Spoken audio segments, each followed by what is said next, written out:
Falënderimet dhe lavdërimet I takojnë vetëm Allahut Azza wa Jall.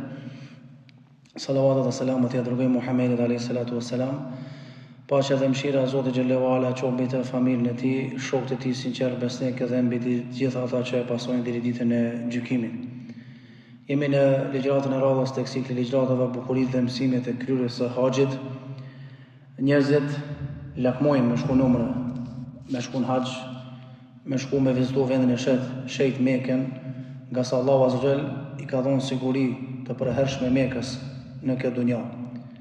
Allahu Azza wa Jall pra dëshiroi që Mekja të ishte vendi I tij I shenjtë në tokë, në të cilin vend do të ndërtohej shtëpia e tij Çabia, në mënyrë që të ishte shtëpia e parë e cila do të vendosej për adhurimin e Allahut Azza wa Jall. Për këtë arsye, Zoti xhallahu ala ruajti nga çdo kush që tentoi dëmtimin e saj.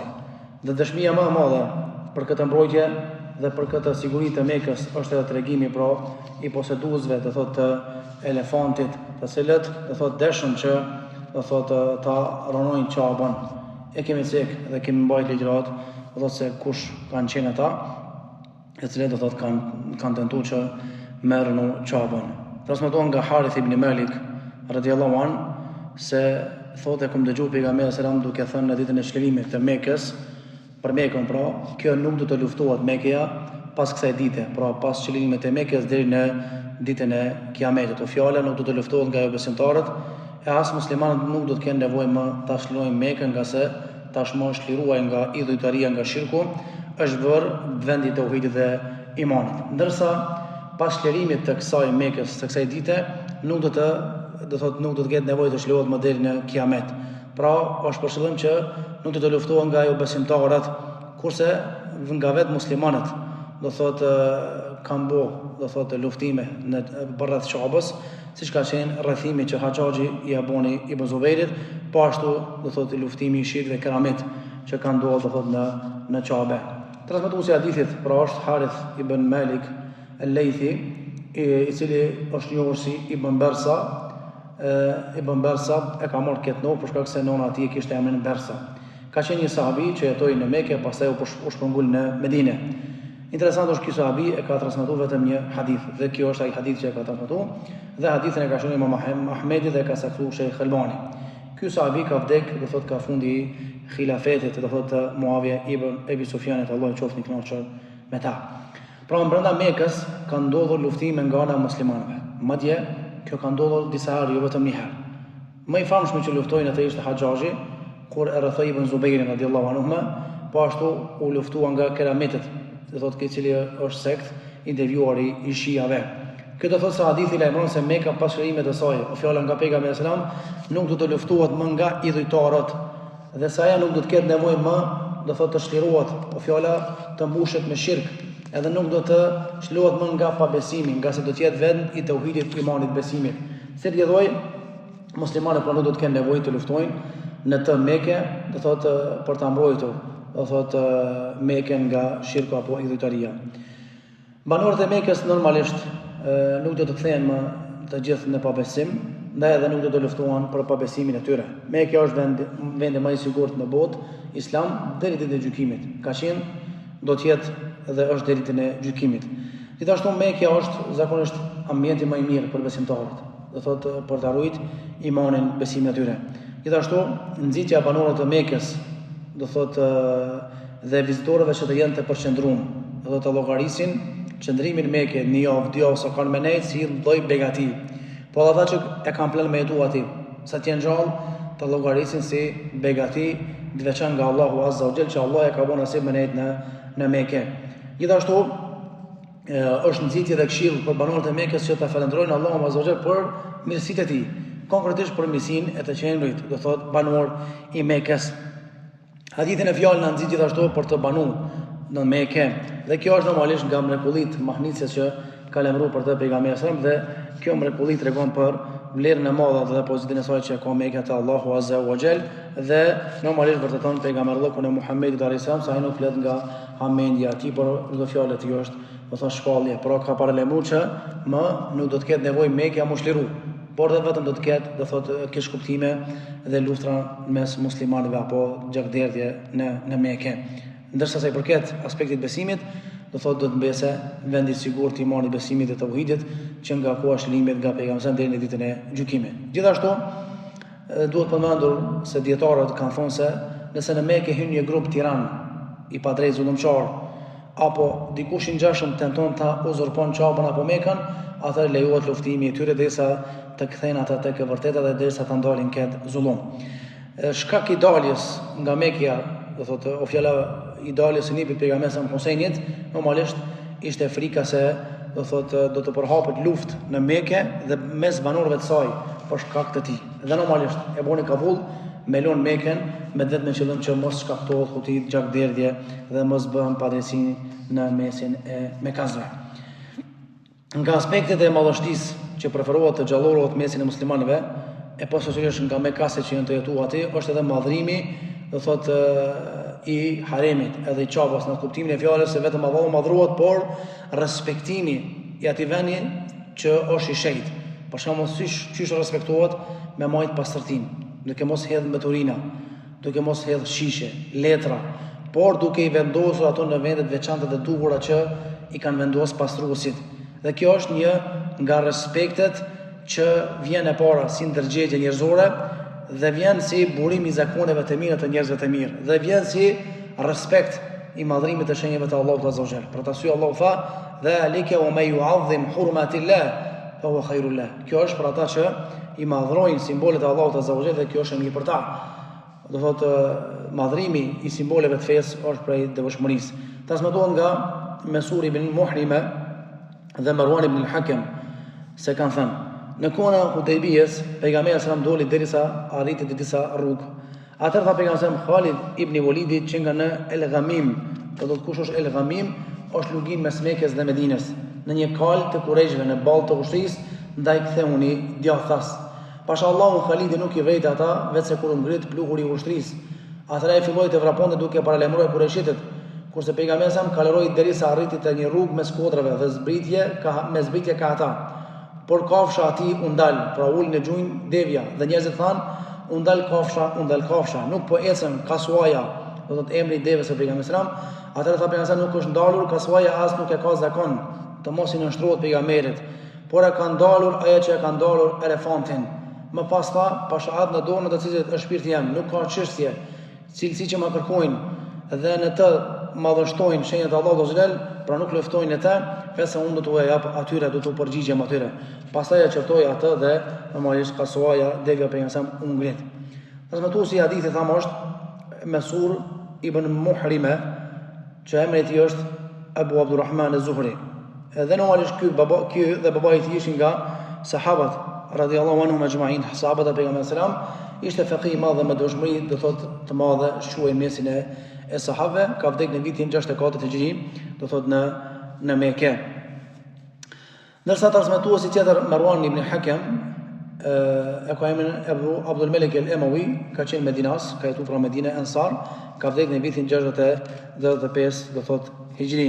Pejgamberi në vitin e 6 Hijri vendosi me hyrë në vendin e shenjtë, do thotë në vendin e shenjtë madhrimi, do thotë, dhe duke u përgjigjur Allahut Azza wa Jall me kriju umre. Dhe ai kishte me vete 1500 veta nga shokut e tij, të cilët i mësuin Çabës dhe nuk kishin për qëllim, do thotë, lufte në Çabë, apo nuk kishin për qëllim me trazu vendin e shenjtë Mekën. Kur i afruan Mekës, ai e kuptoi se kurëshitët e kanë marrë vesh se ky po do më kriju umre. Kështu që ai dëshiroi t'i befasonte ata.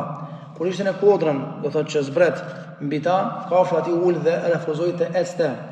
Atëherë pejgamberi më kuptoi se Allahu e ndali atë, siç e ndali elefantin më parë, do thotë që do thotë mos të largohet madhështia e Çabës. Në zbrapsjen nga ecja e devës pejgamberi sallam ka mësim normalisht që edhe kafshët normal me udhën e Allahut i respektojnë vendet e shenjta, sepse Allahu deshi mi gazu pejgamberin dhe shokët e tij të ndershëm se në haram duhet me u shmang lufta për shkak të nderimit që duhet me pas ndaj Çabës. Gjithashtu pejgamberi alayhis salam i unushtru normalisht kufive të Allahut Azza wa Jall dhe e kuptoi që Zoti xhelalu ala do deshi që të ndodhë një gjë e tillë në këtë formë. Për të arsye tha, pasha në dorën të të cilit është shpirti jam, nuk ka çështje që ma kërkojnë Mekasit, dhe kjo çështje aludon madhështi apo respekt ndaj shenjave të Allahut, vetë se unë do t'i përgjigjem atyre, pra do t'u jap atyre. Që do thotë, edhe nëse thonë ktheuni mbrapa, mos e kryeni umrën si vjet, na kthehemi mbrapa. Ani pse kemi bërë 450 km me debe, jemi njerëzit, po për shkak se mos me kriju trazira në qabe, mos me u derë gjaki në qabe, kthehemi mbrapa vetëm me respekt ndaj shenjave të Allahut azza wa jall. Normalisht shetria e Mekës do të vërejë qartë që ka pas për ditë madhe të Allahu azza dhe pejgamberi alayhi salatu wasalam. Se përket ndalimit të devës nga hyrja në Mekë, do thotë sikur dashë Allahu azza jall me I tregu sahabëve që nuk bën me ndodh përleshje mes juve dhe kurajshitëve në haram, për shkak se përleshja sjell pastaj trazira, derdhje të gjakut. Andaj Allahu azza jall do thotë ka ditë që herë do kurdo nga besimtarët do të ketë prej tyre që do të pranojnë Islamin, dhe normalisht do të ndodhë një gjë e tillë, do thotë pa luftë. E tash nëse I luftonin në këtë rast, atëherë do thotë përfundimet e mira nuk do të realizoheshin. Allahu alem, e dashur Zoti që për ne mas një periudhë të caktuar, pastaj më ardhi pejgamberi dhe më shliru Mekën, do thotë pa luftë dhe më shliru Mekën pa asgjë. Dhe normalisht kështu dashti do thotë Zoti xhelalu ala që më ndodh një gjë e tillë. Gjithashtu për mësimeve është në hadith ka shenja, do thotë se pejgamberi sa kishte në konsiderat çdo cilësi fisnike apo punë të ndershme, do thotë që kishin kurajshitët. Dhe sidomos kjo kur ka të bëjë me shejtrimin e qabës. Për arsye ai tha që unë do të përgjigjem çfarë të dojnë ata kur është mbytyje shejtrimi I qabës. Gjithashtu nga zbatimet praktike që aludojnë çorrazi për respektin e qabës është edhe veshja e qabës, të cilën e kanë zbatuar, do thotë vazhdimisht udhëheqësit të pasurit, normalisht sipat mundësive. Nga ai që e pati nderin ta bënte këtë është sahabiu ndershëm Muaviu radiallahu anhu, thuhet se ai ishte I pari që e veshë qabën me mundafsh. Ai e dërgoi Shejbe ibn Uthmanit dhe urdhoi që ta zhvishte qabën, ta pastronte mirë dhe ta parfymoste dhe ta vishte me mundafshin që I dërgoi ai. Ai po ashtu çdo vit dërgonte parfum për qabën, vendosi shërtor për qabën e pastaj do thotë këtë traditë ndoqën edhe udhëheqësit e tjerë dhe pagojnë nga arka e shtetit për vaj dhe qinin që të ketë ndriçim në qabe. Dhe normalisht janë zakone të mira, do thotë të cilat zakone kanë qenë të prapra në këtë kohë dhe të cilat zakone do thotë I ka përhap edhe shariati Islam, do thotë feja e Allahut azza wa jall. Interesant është te puna e mbulesës së qabës, kanë thonë dietarët që mbulesa e qabës daton edhe para Muavijes, që nga kohët para islamike. Dhe Islami nuk e dënoi këtë veprim, kështu që muslimanët do thotë filluan me praktiku edhe normalisht me mbulu do thotë qabën. E sidomos në Mekë ekziston një fabrikë e veçantë që merret me prodhimin e mbulesave për qabën. Dhe normalisht mbulesa përbëhet do thotë nga 47 pjesë me gjerësinë 88 cm dhe gjatësi 14 metra. Për të bërë këtë polhur nevojitin gjithashtu rreth 670 kg mandafsh natyral I pastër.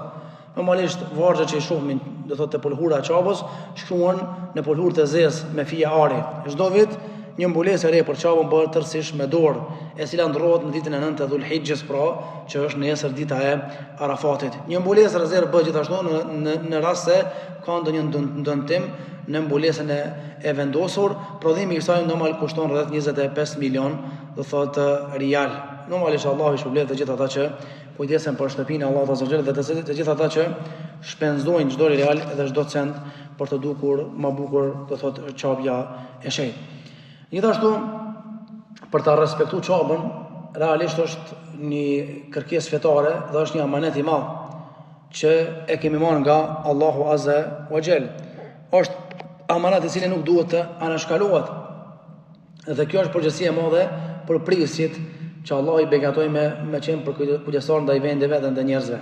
Normalisht çuria e këtij argumenti, këtij amaneti në vend, do thotë është një argument se na dojmë Allahun azza wa jall, e çojmë në vend premtimin e Zotit xhelalu ala për ta shpërblyr, se Zoti xhelalu ala I shpëlen ata që kujdesen për qabën. Transmetohet nga Aisha ibn Abi Rabia radhiyallahu an, Ayyash ibn Rabia radhiyallahu an, I cili thotë se kam dëgjuar pejgamberin duke thonë: "Ky ummet do të vazhdoj të jetë në mirësi përderisa ta respektojnë këtë haram qabën, ta respektojnë mënyrën e denjtë. E kur ta praktisin respektin dhe ta humbin do thotë shejtrinë e Qabës, atëherë do të fillojnë të shkatrohen. Hadithin e ka shënuar Imam Ahmedin e Musnedin e tij dhe Hafidh ibn Hajar ka vlerësuar hadithin si të saktë. Transmetuesi i hadithit Ayash ibn Rabi'a al-Qurashi e ka pranuar Islamin përballë pejgamberit sallam. Do thotë para se pejgamberi sallam të hynte, do thotë në shtëpinë e Arqam ibn Arqam.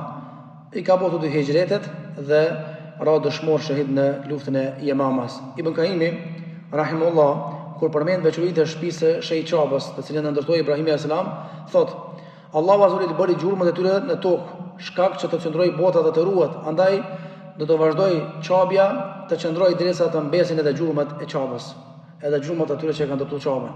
E kur të zhukën gjurmët e tyre në tokë, atëherë fillon shkatrimi i botës. Allahu azza wa jalla tha: Allahu ka bërë shtëpinë e Shej Qabën, muajin e Shej Kurbanin dhe ato kafshë që mbuk për kurban, do thotë dhe ato me qafore vetëdijsim, vendjetësim për njerëzit, do thotë duke i dhënë vlera fesë edhe vlera dunjas.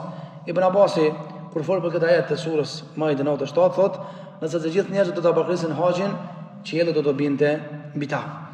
Normalisht çish bëhet, do thotë respekti i vendit të shenjtë, bëhet duke mbrojt nga tranzitat e përgjithshme, bëhet duke e vizitu, duke kry qaf, duke kry haxhin, duke kry umrën. Dhe na dim që problemi vjen në bazë të, do thotë, llojit të veprës, do thotë se ummeti, do thotë e respekton, do thotë Qabën duke e vizitu atë dhe duke u falë në Qabë si shenjë respekt ndaj saj dhe si shenjë madhrimi të Allahut azza wa jall. Normalisht këto çështje bëhen, do thotë duke u mbështetur në argumente fetare në Kur'anin dhe Sunetin e pastër të pejgamberit alayhis salatu wassalam.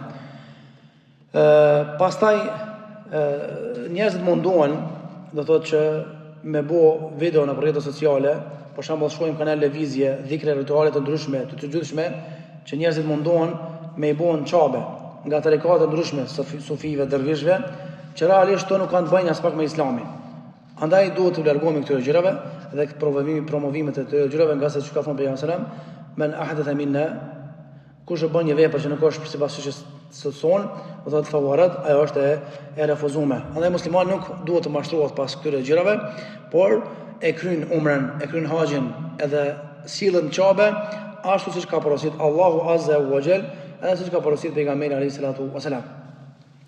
I dërguar Allahu gjithashtu është kujdes për ummetin e vet, duke ia përkujtuar shkaqet të shpëtimit dhe shkatrimit.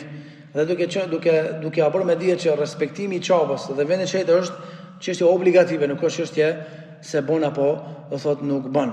Normalisht kujdesi i prizve udhëheqëse për shtëpinë e Shej Qabën është nga faktorët që do thotë e kanë rujt shejtrinë e Mekës dhe bukurinë që Allahu ia dha këtij vendi. Khalifja, do thotë i muslimanëve, El-Mahdi, kur ka filluar me udhëheq, do thotë emri i tij ishte Abu Abdullah Muhammad ibn Mansur, i cili ka vdekur në vitin 169 Hijri, e urdhoi, do thotë, rregullimin e Qabës dhe filloi me i përzon nga Mekë një grup këngëtarësh të cilët bënin muzikë. Dhe normalisht të gjithë meshkujt, do thotë në veshje u ngjasonin grave, edhe gratë meshkujve dhe kërcenin bashkë. Andaj dha urdhër që ti nxjerr nga Mekja, ndaloi lojën e shahut dhe të gjitha çështja që sjellin shfrenim edhe hupin shejtrinë dhe bukurinë e Qabës. Po ashtu i detroi ata që e mbanin qesin e Qabës që ta respektonin, do thotë duke e pastru Qabën, duke i hap dyert për vizitorët e Qabës dhe të mbanin qetësi dhe i ndaloi gratë, do thotë nga shkurja në haxh apo në xhami duke qenë të pafrymosur. Do thotë çdo grua që vinte e parfymosur e kthente mbrapa apo roja apo atë që ka caktuar udhëheqësi i muslimanëve. Normalisht Ibrahim alayhis salam apo rasti Ibrahimit me Haxherën na jep me kuptuar që begatia ushqimit vrejet, do thotë edhe në Mekë.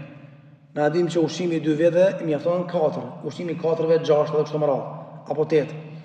Kjo është për shkak se Mekë është vend i shenjtë. Për shembull, Ibrahim alayhis salam kur e la gruan dhe djalin e vet Ismailin, Mekë në atë kohë ishte lugjinë e varfër dhe nuk kishte asgjë, ngur edhe thatësir. U lut me lutje të mira për këtë vend dhe për babanët e saj.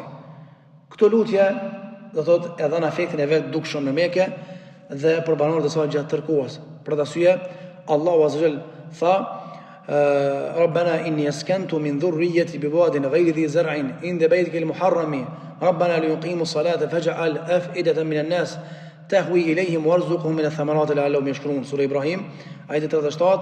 O Zot jon, unë kam vendosur disa nga pasardhësit e mi në një lugin që nuk mbillet afër shtëpisë së shtëtit Qabe.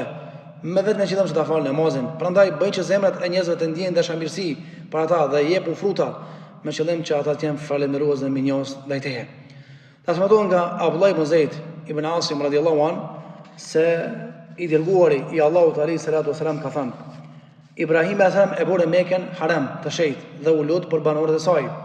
Por edhe unë e bëra Medinën haram të shenjtë, do thotë u luta për të, ashtu siç e bëri Ibrahimi Mekën, dhe unë u luta për begati në Sa'in edhe Muddin e saj, dy fishin e asaj që u lut Ibrahimi për banorët e Mekës. Sa i përket fjalës, do thotë Sa'in është pesh, do thotë sa 4 herë me shuplaka të hapura, do thotë i merr durt i bën bashk edhe sa 4 shuplaka, ndërsa Muddi është, do thotë pesh sa 1 herë me 2 shuplakat e hapura. Ka thënë Imam Bewaqiu rahimahullah, e quajti haram sepse aty janë disa vepra që janë të ndaluara që nuk janë të ndaluara diku tjetër, si për shembull do thotë mbytyja e gjerave, apo si për shembull gjuetia apo shkulja e pemëve dhe kështu me radhë. Transmetuesi i hadithit Abdullah ibn Zeid el-Ansari ka qenë, do thotë, sahabi i njohur radhiyallahu an, i cili ka jetuar në Medinë dhe së bashku me Wahshi ibn Harb, Allah qoftë të njohshëm ata, e kanë vrarë, do thotë njërin që ka pretenduar se është pejgamber, Musallama el-Kadhab në Yamame. U vra shahid ra dëshmor në vitin 63 Hijri. Ibrahim alayhis salam bëri dua që Allahu t'i jep begati me fruta, do thotë vizitorëve të Mekës, banorëve të saj. U lut që Mekja të jetë vend i bereqetshëm. Dhe ashtu u lut që Mekja të jetë vend i shenjtë, do thotë për shkak i bereqetit. Dhe Allahu azza xal ju përgjigj lutjes së Ibrahimit alayhis salam dhe banorët e Mekës, normalisht u vin fruta nga të gjitha vendet e botës dhe përkundër që është vend i thatë, ka ushqime me bollok të shumë. Dëshmia se Mekja është normal vend i shenjtë dhe shenjtëria e saj është dëshmuar që nga krijimi i qiellit dhe tokës, dhe ata e ka konsideruar si haram shenjtë Ibrahim alayhis salam, dhe kuptimi është se ai ka shfaqur shenjtërinë e saj dhe ka lajmëruar që Mekja është vend i shenjtë. Normalisht edhe Medinja është haram dhe ndalohet gjuetia në të dhe prerja e durojve të saj. Do thotë edhe Medina ka bereqet të dyfisht në ushqim dhe do thotë në gjëra tjera për banorët e saj, siç është në Mekë. Banorët e Mekës normalisht janë të veçuar me lutjen e Ibrahimit alayhis salam, që Allahu më begatu me meshë dhe ujë, ndaj edhe nëse ndokush mjaftohet vetëm me meshë dhe ujë në Mekë, kjo nuk i bën dobi përkundër vendeve tjera. Begatia e pejgamberëve alayhimus salam në fenë dhe dunjën e tyre, begatia e Ibrahimit alayhis salam normalisht mbi Mekën dhe banorët e saj. Kur njëri realisht, për shembull, kush shkon haxh, i sheh llojet e furnizimit Mekë, atëre më nesh ka të kujton kjo. Të kujton dhe të jep motiv me bo dua dhe lutje. Ta përkujton Ibrahimin alayhis salam. Se Allah e ka bo dua, duan kabul. Ta përkujton edhe thirrjen e Ibrahimit kur sheh gjithë ata njerëz, "Wadhin fi nasi bil hajji rijala." Thirrë njerëzit me on haxh, ka marr burra. Edhe normalisht kjo na nxit neve që edhe banorët e Mekës i nxit që me falënderoj Zotin për begatinë që Allah ja dha banorët e saj, po edhe atyme që Allah ja mundson me vizitu Mekën, normalisht edhe ata duhet me falënderu Allahun azza wa jall. Gjithashtu nga veçuritë me të cilat veçohen banorët e Mekës ose vizitorët e saj, ose ata bojnë tawafin në Qabe sa të kanë qef. Në çfarë do orë të natës apo ditës, prandaj shumë njerëz do thotë banojnë aty afër, edhe normalisht njerëz devotshëm, dietarë të ndryshëm, me vetëm qëllim që të bojnë tawafe sa më shumë. Dhe qëllimi i kësaj fisnësie ka qenë, do thotë që ta kënaqin shpirtin e tyre, zemrën e tyre me tawaf dhe namaz. Për shembull, ka haxhiler që zvin me flet në hotel, pak edhe hiç. Pse? Thotë nuk u marr o agahuash me flet unë këtu. Ku marr me u kënaq në Qabe, me u fal edhe me bo tawaf. Transmetohet për Abu Bekr ibn Abdul Razak el-Maliki, ka qëndruar mbi 20 vite në Mekë. Edhe thotë nuk i ka ndarë kur namazet, tawafit, agjërimit, duke e kavalu kohën e tij, do thotë si një koqere dhe si kojshi i Qabës. Transmetohet nga Abdullah ibn Omeri se pejgamberi sa më ka thonë: "Kënaquni me këtë shtëpi, sepse është rrëzuar 2 herë dhe do të shkatërrohet të tretën." Hadithën transmeton Ibn Khuzaime dhe Ibn Hibani, e ka saktuar Sheikh Albani. Pra transmetuesi do thotë është Abdullah ibn Omeri, i cili është prej imamët mëdhaj, sahabëve dietarëve të nderuar, ka qenë ibadetxhi i madh, dhe normalisht ka jetu pas vdekjes për 60 vite radhazi dhe ka punu si mufti. Ka vdekur në vitin 73 Hijri në moshën 87 vjeçare radhiyallahu an, dhe ka qenë normalisht djali i Umar ibn Khattabit. Pejgamberi sa në këtë hadith na ka nxjerrë që të shfrytëzohet çdo çast edhe çdo moment në Kabe me namaz dhe tavaf. Andaj shpreha që ka përdorur pejgamberi sa do të ngrihet në të tretën dhe për të shëllim shkatrimi i Qabës në kohën e fundit para kiametit nga një person nga Etiopia, kurse me rrezimet e saj të mënjashme janë rrezimi gjatë një stuhie të madhe dhe rrëfimi nga kurajshitët kur e ripritrin ndërtimin e Qabës. Urdhri për banorët e Mekës, do thotë e Qabës dhe vizitorët që ta shfrytëzojnë kohën maksimalisht në Qabë, të kënaqen shpirtërisht, do thotë duke bë ibadet në Qabë siç është, do thotë tavafi i haxhit apo dhe i umrës. Edhe normalisht shpesh ne qellojmë haxhit që kohën që qëndrojnë në Mekë me shfrytëzuar maksimalisht. Gjithashtu qëllimi madhor dhe misioni për të cilën është ndërtuar kjo Qabë çka është? Nuk është me bë foto, nuk është me prekvet, por është me madhru Allahun azza xal, me madhrime që Allah i ka lejuar te. E prej tyre madhrimeve është edhe tavafi. Transmetohet nga Ali radhiyallahu anhu se ka thonë, shpeshtoni sa më shumë tavafi në këtë shtëpi para se të pamunësohet kryerja e tavafit në Qabë. Të parët e muslimanëve e kishin shfrytzuar maksimum fshinësinë me Qabën, me të gjitha llojet e ibadeteve. Prej tyre Ata ibn Rabah, i cili ka qëndruar do thotë 40 vite në Qabë, ka fal namaz natën, ka bë tavaf shumë dhe ka marrë ligjrata apo derse. Pastaj Muhammad ibn Abdullah al-Ba'dani ka qëndruar 30 vjet në Qabë, do thotë po pastaj është kthyer në Medinë, me vetëm të qëllim që me bëj ibadet, me dëgju hadithe dhe me marrë dije fetare. Gjithashtu edhe Ibn Qayyim rahimullah, të cilët i kishin ndodhur raste të dyshme me shërimin nga uji Zemzemi dhe shkroi aty shumë libra pra në Qabë. Pastaj Hafidhun al-Rajebi thotë e bëri haxhin Ibn Qayyimi shumë herë, qëndroi pranë Mekës dhe banorët e Mekës e përmendnin me adhurim të shumtë dhe tavaf të shpeshtë, saqë habiteshin se ki njeri s'po ndalet hiç non stop po bën tavaf. Prej tyre ishte edhe Muhanna ibn Abi Bakr al-Misri, i cili ka jetuar gjithashtu 40 vite në Mekë, i cili ishte bamirës i madh në atë kohë dhe dalloi se jepte shumë bamirësi të varfërve të cilët vinin, do thotë me bu tavafin, qoftë gjatë haxhit apo edhe gjatë umrës. Allahu na mëson me kuptu drejt veçoritë dhe mësimet edhe bukuritë e kryerjes së haxhit. Zoti dhe mësmiri dhe në takimin e ardhshëm, alhamdulillahi rabbil alamin.